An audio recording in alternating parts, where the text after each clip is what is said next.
എനിക്കേതു പൊൻതൂവൽ മഷി താളും ഇനി ഞാൻ എന്താർക്കായി കുറിച്ചിടേണ്ടു. കാൽപ്പനികതയുടെ ഒരു മനോഹരമായ മുഹൂർത്തത്തിൽ നിന്ന്, മിസ്റ്റിസിസത്തിന്റെ ഭ്രമങ്ങളിൽ നിന്ന് കവിത യാഥാർത്ഥ്യത്തിന്റെ പൊരിഞ്ഞ കാലങ്ങളിൽ വീഴുന്നതിൻ്റെ ഒരു ചിത്രമാണ് ഒളപ്പമണ്ണയുടെ ചന്ദനം എന്ന കവിത. ഒരു 1965 ഈ കവിത എഴുതപ്പെടുന്നത്. സൂര്യകാന്തി 32 പറഞ്ഞു. ഭാവുകത്വത്തിൻ്റെ കാലത്തിൻ്റെ ഒക്കെ വ്യത്യാസം ഈ കവിതയിൽ നമുക്ക് ഒറ്റ നോട്ടത്തിൽ കാണാൻ കഴിയും. പൊരിഞ്ഞ കാലത്തിലാണ് വീഴുന്നതെങ്കിലും ഏറെ തണുപ്പാർന്നൊരു പേരാണ് ഈ കവിതയ്ക്ക്, ചന്ദനം. വിയർത്തൊലിച്ച സീമന്ത രേഖയിലെ സിന്ദൂരം രക്തമായിട്ട് എരിഞ്ഞു തീരുന്നു. ആ ഒരു കാലഘട്ടത്തിൽ, ഏത് കാലഘട്ടത്തിലും ഒരു സ്ത്രീ അനുഭവം അങ്ങനെ തന്നെ ആയിരിക്കാനാണ് സാധ്യത, പുതിയ കാലഘട്ടത്തിൽ പോലും. ഈ ഒരു കവിതയില് ഒളപ്പമണ്ണയെ കുറിച്ചിട്ട് പറയുമ്പോൾ ഒരു കാലഘട്ടത്തില് കുടുംബം, സ്നേഹം, സ്നേഹബന്ധങ്ങൾ, ഇതിനെയൊക്കെ വളരെ ഒട്ടും താല്പര്യമില്ലാതെ കണ്ടിരുന്ന ഒരു കാലം ഒളപ്പമണ്ണയ്ക്കുണ്ട്. റബ്ബർ വൈഫ് എന്ന കവിത വളരെ പ്രശസ്തമായിട്ടുള്ള കവിതയാണ് ഒളപ്പമണ്ണയുടെ. ആ ഒരു കാലഘട്ടത്തിൽ നിന്നും കുടുംബത്തിലേക്കും കുടുംബ സ്നേഹത്തിലേക്കും അതിലൂടെ മാനവ സ്നേഹത്തിലേക്കും ഇറങ്ങി വന്നൊരു കവിയാണ് ഒളപ്പമണ്ണ. ഒളപ്പമണ്ണയുടെ ഒരു വരിയുണ്ട്: മാപ്പു ചോദിപ്പു ഞാനീ ആത്മീയ സൗന്ദര്യത്തിൽ കാർക്കിച്ചു തുപ്പിക്കൊണ്ടു പാടിയ പാട്ടിനെല്ലാം. മാപ്പു ചോദിപ്പു ഞാനീ ആത്മീയ സൗന്ദര്യത്തിൽ കാർക്കിച്ചു തുപ്പിക്കൊണ്ടു പാടിയ പാട്ടിനെല്ലാം എന്നൊരു സ്റ്റേറ്റ്മെന്റ് നടത്തിയിട്ടാണ് ഒളപ്പമണ്ണ ചന്ദനം മുതൽക്ക് ഇങ്ങോട്ടുള്ള കവിതകൾ എഴുതുന്നത്. 1965 മുതൽക്ക് ഒളപ്പമണ്ണയുടെ കവിതയിൽ ഉണ്ടായ ഭാവുകത്വത്തിന്റെ വലിയ മാറ്റമാണ് ചന്ദനം എന്ന കവിത. ഒരു ദാമ്പത്യത്തിന്റെ നിഗൂഢ സൗന്ദര്യങ്ങളെയും അനുഭൂതികളെയും ആവിഷ്കരിക്കുന്ന ഈ കവിത പക്ഷെ അവസാനിക്കുന്നത് നീ അരഞ്ഞില്ലാതാവുന്നു ചന്ദനം പോലെ. അതിന്റെ അവസാനത്തെ വരി പരമാനന്ദത്തോടെയാണ്. ശരിക്കും ഒരു രാഷ്ട്രീയമായൊരു ശരികേട് നമുക്ക് ഇന്നത്തെ കാലത്ത് ഈ വരികളിൽ കാണാം. പരമാനന്ദത്തോടെ ചന്ദനം പോലെ അരഞ്ഞില്ലാതാവുന്ന സ്ത്രീയെക്കുറിച്ച് ഒരു കാലഘട്ടത്തിൽ എഴുതിയ വിപ്ലവത്തിന്റെ ഒരു മാറ്റത്തിന്റെ കവി കൂടിയായ, നങ്ങേമക്കുട്ടിയിലൂടെയൊക്കെ ഒരു വലിയ മാറ്റത്തിന്റെ കവി കൂടിയായ ഒളപ്പമണ്ണയുടെ ചന്ദനം എന്ന കവിത ആലപിക്കുന്നതിന് കാവ്യാലാപനത്തിന്റെ സ്വകാര്യ അഹങ്കാരമായ സൂര്യയെ ക്ഷണിക്കുന്നു. എല്ലാവർക്കും നമസ്കാരം. ശ്രീ ഒളപ്പമണ്ണ സാറിൻ്റെ കവിത ചന്ദനം.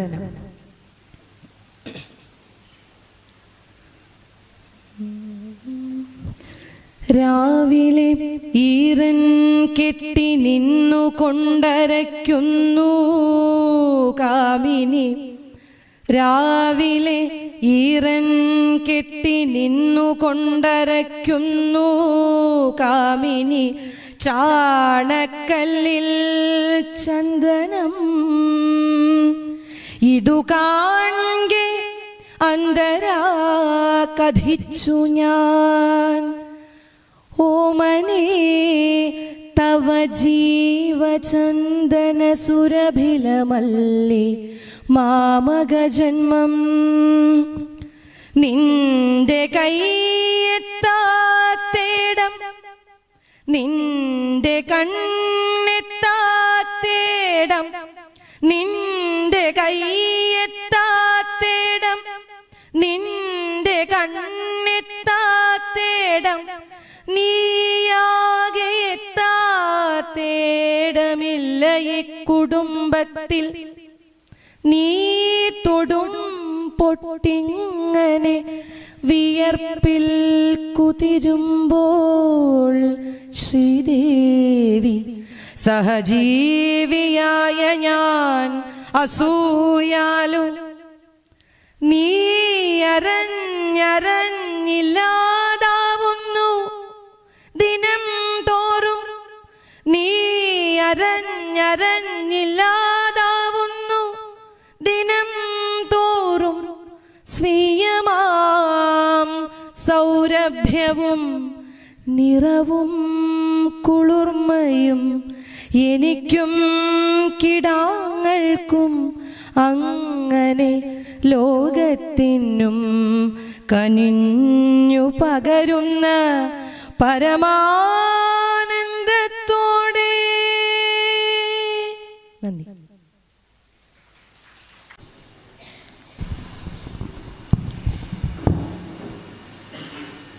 കലയെ ജീവിതത്തിൻ്റെ ഒരു വളർച്ചയുടെ ഘട്ടങ്ങളിൽ ഉപയോഗിക്കുന്നവരാണ് ശരിക്ക് നമ്മളുടെ ഒരു വഴി എന്ന് പറയുന്നത്.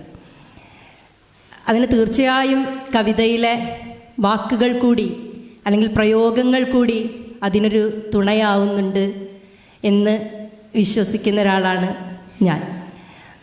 കവിതയുടെ ഒരു ഈണങ്ങളിൽ അഭിരമിക്കുമ്പോഴും അതിൻ്റെ ഉള്ളിലെ ചില പൊള്ളത്തരങ്ങൾ നമുക്ക് മനസ്സിലാവേണ്ടതുണ്ട് എന്നും വിശ്വസിക്കുന്നുണ്ട്.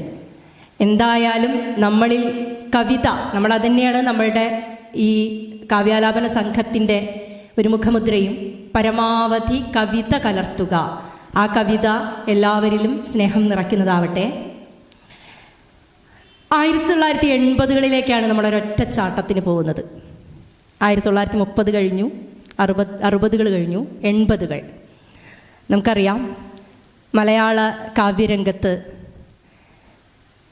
സുഗതകുമാരി പ്രകൃതിയുടെ ഓടക്കുഴൽ ഊതി വന്ന ഒരു കാലമാണത്.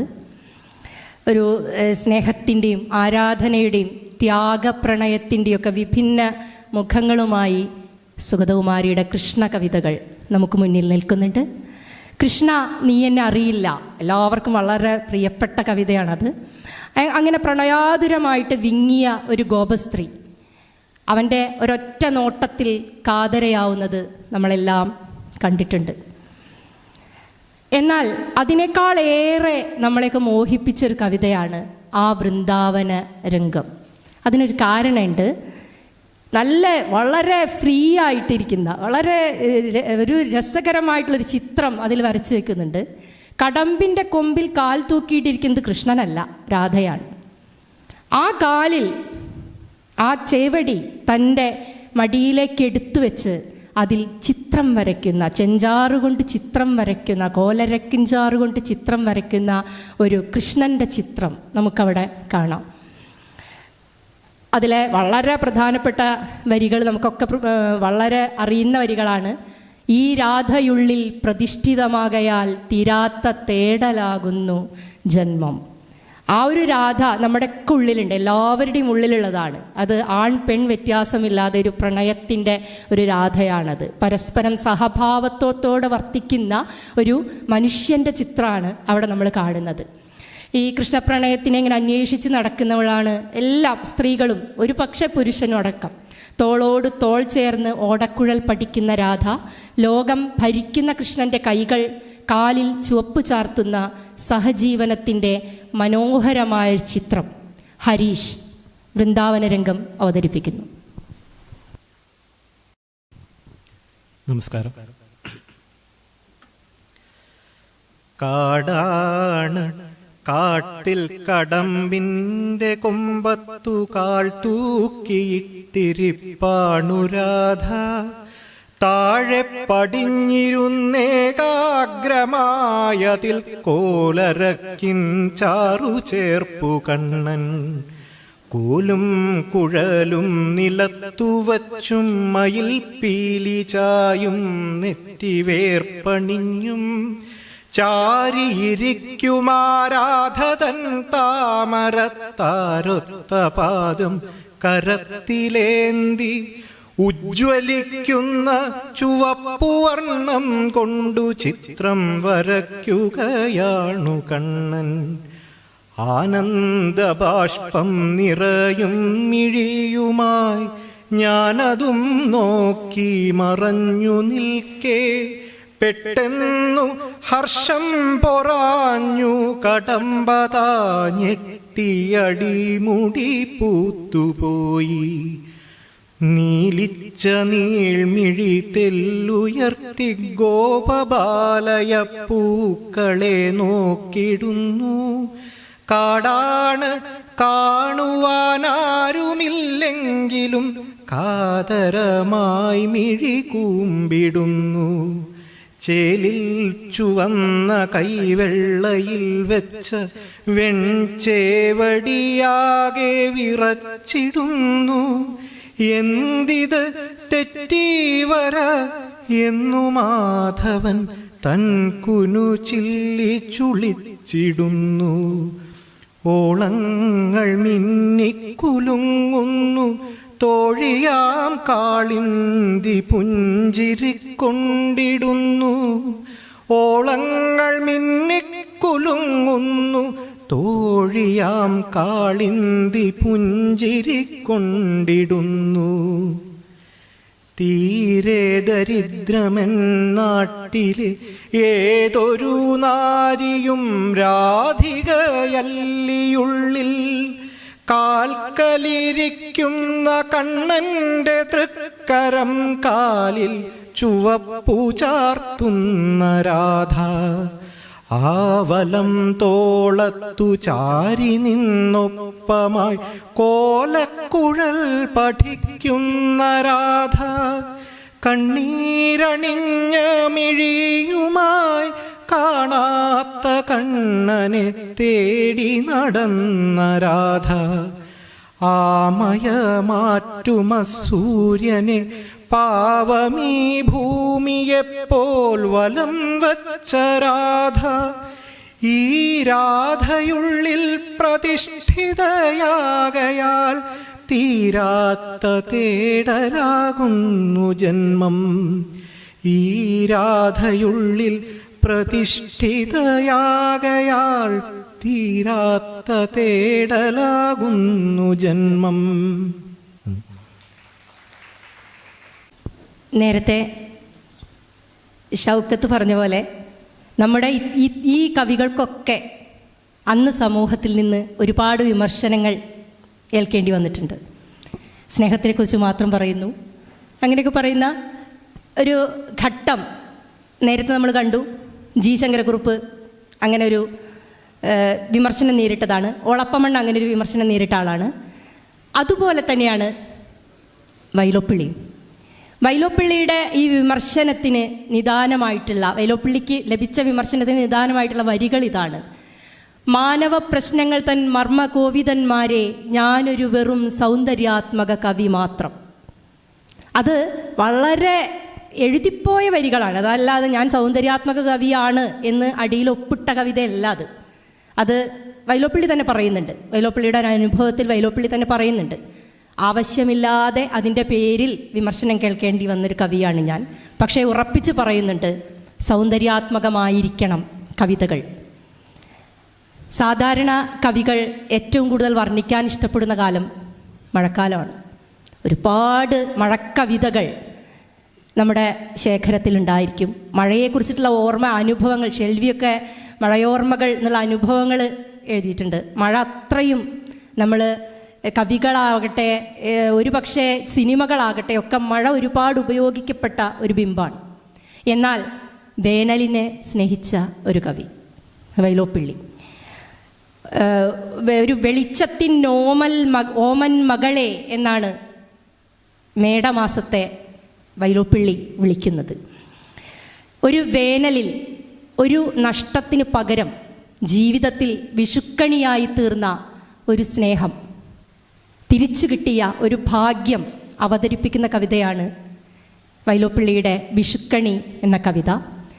ചന്ദനം എന്ന കവിതയിലെ പോലെ തന്നെ അകായിൽ, തൊഴുത്തിൽ, തൊടിയിൽ, തുളസിത്തറയിൽ ജീവിത സഖി വിരാജിക്കുമ്പോൾ എൻ്റെ പുഞ്ചനിൽപ്പാടത്തിൽ ഒരു പതിരുമുണ്ടാകില്ല എന്ന് വൈലോപ്പിള്ളിയും പറയുന്നുണ്ട്. കീഴടക്കുന്നു, പക്ഷേ ചന്ദനത്തിനേക്കാൾ ഒരു പടി ഉയർന്നു നിന്നുകൊണ്ട് കീഴടക്കുന്നു പോലും മനുജൻ പ്രകൃതിയെ, കീഴടക്കാതെ സ്വയം അങ്ങു കീഴടക്കാതെ അരിയ സഖിയാക്കി വരിച്ചു പാലിക്കുമ്പോൾ നമുക്ക് ഒരു പ്രകൃതിയെ നമ്മളങ്ങനെ, സ്ത്രീയെ അങ്ങനെ പാലിച്ചാൽ നമുക്ക് കായ്മുറ്റുന്ന സുഖം ലഭിക്കും എന്ന അവസാനിപ്പിക്കുന്ന കവിതയാണ് വിഷുക്കണി. പക്ഷേ അതോടൊപ്പം എല്ലാ കാലത്തേക്കുമുള്ളൊരു പ്രാർത്ഥനയും തലമുറകൾക്കുള്ളൊരു പ്രാർത്ഥനയും ചേർത്ത് വയ്ക്കുന്നുണ്ട് വിഷുക്കണിയിൽ. നമുക്കെല്ലാം അറിയാം, ഏറ്റവും അവസാനത്തിൽ ഈ ഗ്രാമത്തിൻ്റെ വിശുദ്ധി നിൻ്റെ മനസ്സിൽ, ഒരു കൊന്നപ്പൂവും ഗ്രാമത്തിൻ്റെ വിശുദ്ധിയും നിൻ്റെ മനസ്സിൽ എപ്പോഴും ഉണ്ടാകട്ടെ എന്ന് കണിവെള്ളരിക്ക പോലുള്ളൊരു കുട്ടിയോട്. അതാണ് ഒരു പ്രത്യേകത. ബിംബങ്ങൾ വളരെ രസമാണ്. ഇടശ്ശേരിയുടേതായാലും വൈലോപ്പിള്ളിയുടേതായാലും കണിവെള്ളരി പോലെ നിൻ്റെ മടിയിൽ ഇരിക്കുന്ന കുട്ടന് ഗ്രാമത്തിൻ്റെ വിശുദ്ധി ഉണ്ടാവട്ടെ എന്ന് എല്ലാ തലമുറകൾക്കും വേണ്ടിയുള്ളൊരു പ്രാർത്ഥന എഴുതി വെച്ച കവിതയാണ് വിഷുക്കണി. വിഷുക്കണി അവതരിപ്പിക്കുന്നതിന് വേണ്ടി കാർത്തികയെ സ്നേഹപൂർവ്വം ക്ഷണിക്കുന്നു. സമയപരിമിതി മൂലം വിഷുക്കണി മുഴുവൻ ചെല്ലുന്നില്ല, അതിൻ്റെ ഇടയ്ക്ക് നിന്നും ആരംഭിക്കുകയാണ്.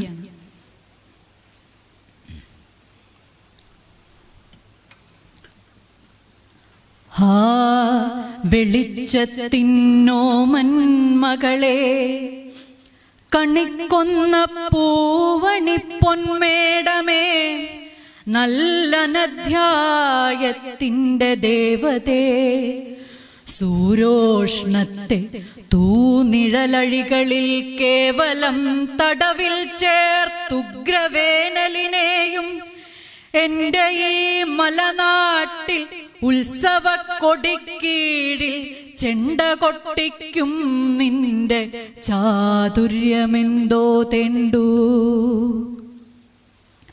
മഴയെ പുകഴ്ത്തട്ടെ മണ്ടൂകം, മാവിൻ ചുനമണക്കും മേടത്തിൻ്റെ മടിയിൽ പിറന്ന ഞാൻ, സ്വർഗവാതിൽ പക്ഷിയോടൊപ്പമേ വാഴ്ത്തിപ്പാടുമുദ്ഗളം, മലനാട് വേനലിനവദാനം. പിന്നെയുമൊന്നുണ്ട്, പണ്ടൊരു വേനലിലച്ഛൻ കണ്ണടച്ചിൻ വീടെല്ലാം പകലുമിരുണ്ടപ്പോൾ വന്നു ഞാൻ ഭദ്രേ, കണി കാണാത്ത കൗമാരത്തിൻ ഖിന്നതയോടെ വിഷുനാളിൽ നിൻ തറവാട്ടിൽ. അപ്പുറത്തുത്സാഹത്തിലാണു നിന്നേട്ടൻ, ഞാനോ നിഷ്ഫലമെന്തോ വായിച്ചുമ്മറത്തിരിക്കവേ. മിണ്ടാതെ ആരോ വന്നിൻ കൺമിഴി പൊത്തി, കണി കണ്ടാലുമെന്നോതി ഞാൻ പകച്ചു നോക്കും നേരം എന്തൊരദ്ഭുതം. കൊന്ന പൂങ്കുല വാരിച്ചാർത്തി സുന്ദരസ്മിതം തൂകി നിൽക്കുന്നു നീ എൻ മുന്നിൽ. ലോലമായി വിളർത്തൊന്നുമറിയാത്തൊരു കുരുത്തോല പോലെഴും പെണ്ണിനിത്രമേൽ കുറുമ്പെന്നോ പരിഹാസമോ കൊള്ളാം എന്നു ഞാൻ ചോദിക്കെ, അപ്പരിതാപത്തിനാഴം പെട്ടെന്നു മനസ്സിലായി. ബാഷ്പസങ്കുലമായ കൺകളോടയ്യോ മാപ്പെന്ന പരിമൃദുപാണി നീ എൻ്റെ കയ്യിൽ ചേർക്കേ. ആ വിഷുക്കണി കണ്ടും കൈനേട്ടം മേടിച്ചും എൻ ജീവിതം മുൻകാണാത്ത ഭാഗ്യത്തെയല്ലോ നേടി. തേനാളും കനിയൊന്നും തിരിഞ്ഞു നോക്കിയിടാതെ ഞാനാകും പുളിങ്ങയെ എങ്ങനെ കാമിച്ചു നീ. പിന്നീടു ദുഃഖത്തിൻ്റെ വർഷങ്ങളും മൗഢ്യം ചിന്നീടും പല മഞ്ഞുകാലവും കടന്നു നാം. പിരിയാതെന്നേക്കുമായി കൈപിടിക്കവേ നിന്റെ ചിരിയാൽ വിഷുക്കണിയായിതെന്നുമെൻ വീട്ടിൽ. ഇങ്ങകായിലും കായിട്ടുല്ലസിക്ക തൊടിയിങ്കലും തൊഴുത്തിലും തുളസിത്തറയിലും പതിവായി തവ നാളം ദ്യോതിക്കേ മമയത്നം പതിരായി തീരാറില്ലി പുഞ്ചനിൽ പാടത്തിലും. കീഴടക്കുന്നു പോലും മനുജൻ പ്രകൃതിയെ, കീഴടക്കുന്നു പോലും മനുജൻ പ്രകൃതിയെ, കീഴടക്കാതെ സ്വയമങ്ങു കീഴടങ്ങാതെ അവളെ സ്നേഹത്തിനാൽ സേവിച്ചു വശയാക്കി അരിയ സഖിയാക്കി വരിച്ചു പാലിക്കുകിൽ. നാം ഭുജിക്കില്ലേ നിത്യമാ വരതയോടൊത്ത് ദാമ്പത്യ സുഖം പോലെ കായ്മുറ്റുമൊരു സുഖം.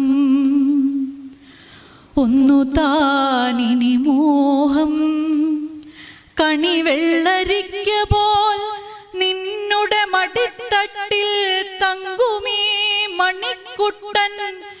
ഏത് ധൂസര സങ്കൽപ്പങ്ങളിൽ വളർന്നാലും, ഏത് യന്ത്രവൽകൃത ലോകത്തിൽ പുലർന്നാലും, മനസ്സിലുണ്ടാവട്ടെ ഗ്രാമത്തിൻ വെളിച്ചവും മണവും മമതയും ഇത്തിരി കൊന്നപ്പൂവും. മനസ്സിലുണ്ടാവട്ടെ ഗ്രാമത്തിൻ വെളിച്ചവും മണവും മമതയും ഇത്തിരി കൊന്നപ്പൂവും. ശരിക്കും കവിത ഒരു ധ്യാനാണ് എന്ന് തോന്നിക്കുന്ന അവതരണങ്ങളാണ്. എല്ലാ ഈണങ്ങളും ധ്യാനങ്ങളാണ്.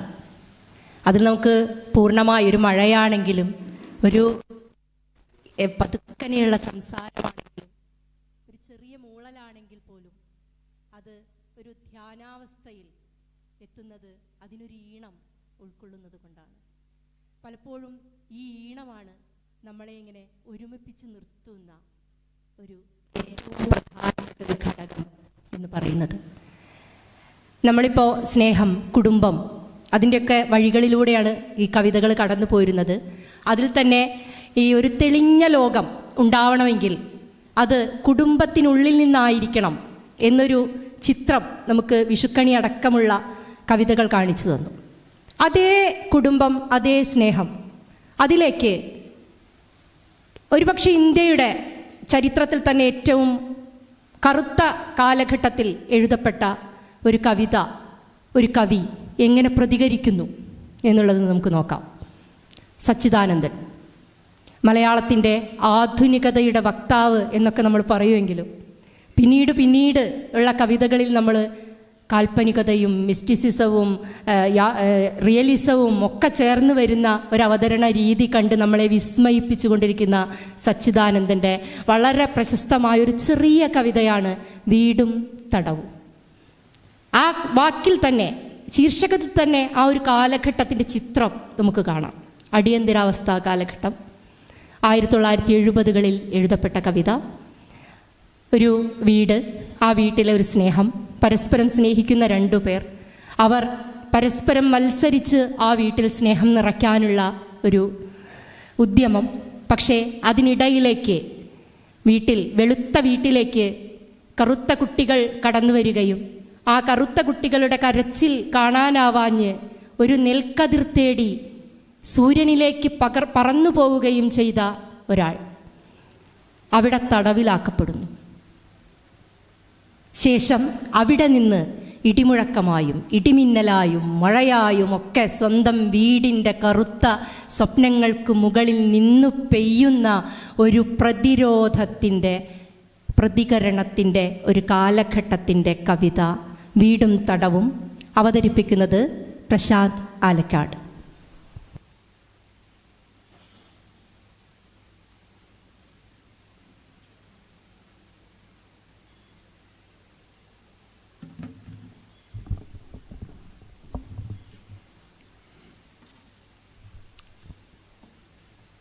ശ്രീ ഷൗക്കത്തിന് നമസ്കാരം. സദസ്സിന്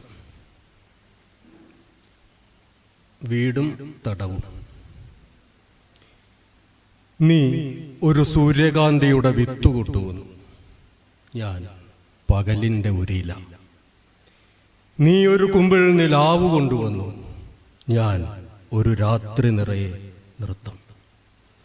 നീ ഒരു പേടമാനിൻ്റെ കണ്ണീര് കൊണ്ടുവന്നു, ഞാൻ കാട്ടുകടന്നലിൻ്റെ തേൻ. നീ സ്വർഗത്തിൻ്റെ ഒരു തൂവൽ കൊണ്ടുവന്നു, ഞാൻ ദൈവത്തിൻ്റെ ഒരു വാക്ക്. നാം ഉണ്ടാക്കിയ വീട് വെളുത്തതായിരുന്നു, നാം ഉണ്ടാക്കിയ വീട് വെളുത്തതായിരുന്നു. അതിൽ നിറയെ കറുത്ത കുഞ്ഞുങ്ങൾ. അവരുടെ നിലവിളി സഹിക്കവയ്യാതായപ്പോൾ ഞാൻ നെന്മടി തേടി സൂര്യനിലേക്കു പറന്നു. ഇപ്പോൾ എൻ്റെ ചിറകും പാട്ടും ഇവിടെ തടവിലാണ്, ഒരു കാർമേഘത്തിനകത്ത്. ഇപ്പോൾ എൻ്റെ ചിറകും പാട്ടും ഇവിടെ തടവിലാണ്, ഒരു കാർമേഘത്തിനകത്ത്. എൻ്റെ ഏകാന്തത ഇടിമുഴക്കത്തോടെ സംസാരിക്കുന്നു. മിന്നൽ പിണരിലൂടെ ഞാൻ നമ്മുടെ വീടു തപ്പുന്നു. തണുപ്പ് വരുമ്പോൾ എൻ്റെ പാട്ട് മഴയായി വീഴുന്നു. തണുപ്പ് വരുമ്പോൾ എൻ്റെ പാട്ട് മഴയായി വീഴുന്നു. നമ്മുടെ വെളുത്ത വീടിന്മേൽ, നമുക്കിടയിലെ കറുത്ത ശൂന്യതയ്ക്കുമേൽ. തണുപ്പ് വരുമ്പോൾ എൻ്റെ പാട്ട് മഴയായി വീഴുന്നു.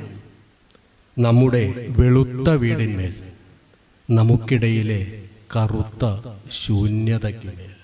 നമസ്കാരം.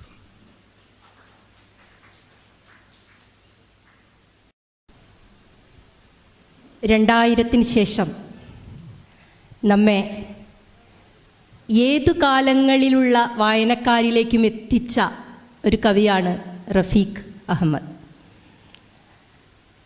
ഗദ്യമാവട്ടെ പദ്യമാവട്ടെ അതിൻ്റെ എല്ലാ മേഖലകളിലും വിരാജിച്ച് പ്രകൃതിയുടെയും ജീവിതത്തിൻ്റെയും എല്ലാ ഭാവതാളങ്ങളെയും ആവിഷ്കരിക്കുന്ന കവിതകൾ, ഗാനങ്ങൾ. റഫീഖ് അഹമ്മദിൻ്റെ ഏറ്റവും വലിയ സവിശേഷത അതാണ്. കവിതയുടെ ഓടക്കമ്പ് കുത്തി ജയിച്ച് നിവർന്നു നിൽക്കുന്ന ആളാണ് റഫീഖ് അഹമ്മദ്. എന്നിട്ട് ഒരു തോറ്റ കുട്ടിയെ തോളത്ത് വെച്ചുകൊണ്ട് പാടുന്നു. ആ തോളത്ത് വെച്ച് പൂത്തു നിൽക്കുന്ന മരതക കുന്നാവുന്നു, അതിനു മുകളിൽ തോൽക്കുകയേയില്ല നീ എന്ന് തോറ്റ കുട്ടിയെ സമാധാനിപ്പിക്കുന്ന നേർത്ത അമ്പിളി തെല്ല് ചിരിയായും നിറയുന്നു. പുതിയ നൂറ്റാണ്ടിൽ കവിതയെ സ്വാംശീകരിച്ചെടുത്ത പൈതൃകത്താലും പുതുമയേറുന്ന ബിംബങ്ങളാലും സമഗ്രമാകുന്നു റഫീഖ് അഹമ്മദ് കവിതകൾ. ഈണവും ആഴവും തീർക്കുന്ന കാൽപ്പനിക പരിസരങ്ങളിലും ഉപഹാസത്തിൻ്റെ നേർത്ത ചിരി പരത്താൻ ഈ കവിക്ക് കഴിയുന്നു. തോറ്റക്കുട്ടി എന്ന കവിത ഒരു പക്ഷേ നമ്മുടെ തുടർന്നു വരുന്ന വിദ്യാഭ്യാസ സമ്പ്രദായങ്ങൾക്ക് നേരെ തിരിച്ചു പിടിച്ച ഒരു കണ്ണാടിയാണ്. അതിൻ്റെ വെയിൽ ചില്ലേറ്റ് നമ്മളും ഒരു പക്ഷേ ഒന്ന് പൊള്ളിപ്പോയെന്ന് വരാം. വളരെ ലളിതമായൊരു കവിത കൊണ്ട് പൊള്ളിക്കുന്ന മാന്ത്രിക വിദ്യയാണ് റഫീഖ് അഹമ്മദ്. തോറ്റക്കുട്ടി ദാസൻ മാഷെ സ്നേഹപൂർവ്വം ക്ഷണിക്കും.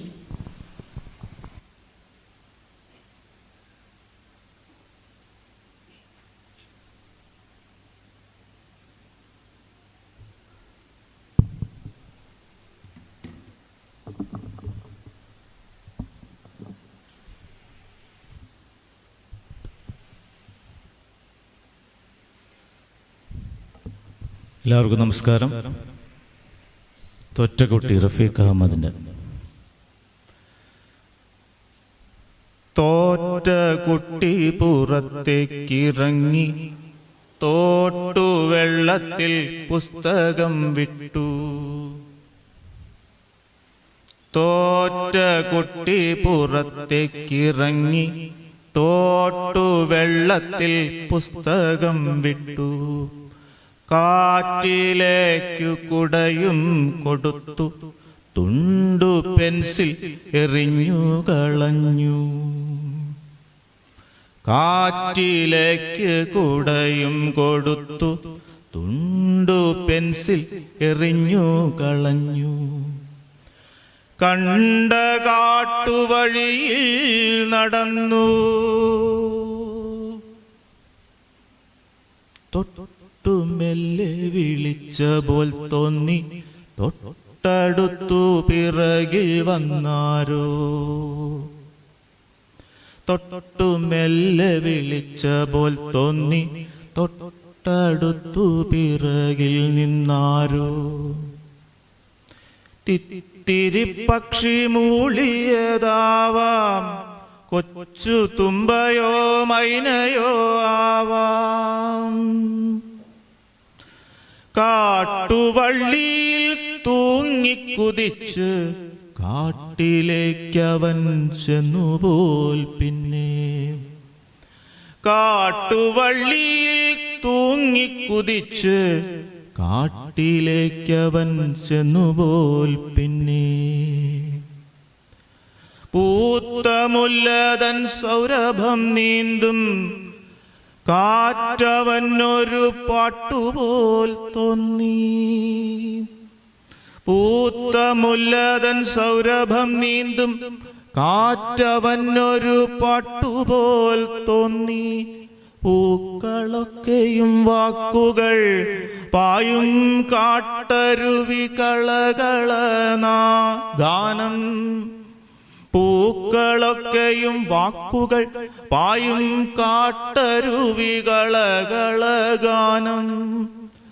രാത്രി നക്ഷത്ര വിസ്തൃതാകാശം നീർത്തിവച്ചൊരു പുസ്തകമായി. തോറ്റ കുട്ടിയെ തോളത്തു വെച്ചു പൂത്തു നിന്ന മരതകക്കുന്ന്.